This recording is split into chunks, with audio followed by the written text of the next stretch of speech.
Welcome to the channel. Today I'm going to show you all the weird and wonderful ways you can edit a photograph in Higgsfield. Ladies and gentlemen, there are a number of ways you can actually use Higgsfield to edit your photographs. What we need to do is go up to image over here and you'll see this drop down menu. Go to edit image.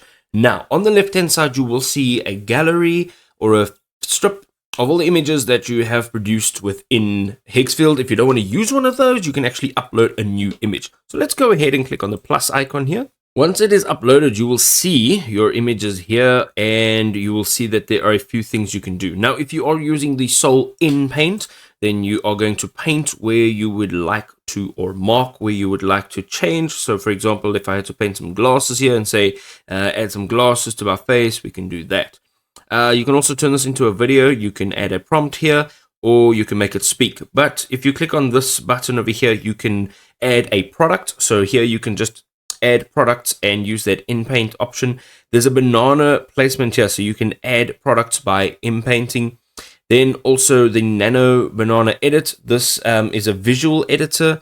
The flux context, this is also a visual editor, and then the multi-reference. Of course, you can obviously use multiple options. So I'm going to go ahead and use the nano banana edit. Once you've selected it, basically what it's asking you to do is type your prompt over here. So let's type a prompt. Add sunglasses to the face of the person in the image. Of course, if you want it more detailed, you can make it more detailed. The more detail you put in, the better results you're going to get. Let's go ahead and click on generate. Ladies and gentlemen, we are looking good. We are looking sharp. There we go. You've now edited this image. You can, of course, download it just over here. You can add it to your assets folder, or you can publish it directly to one of your social media networks.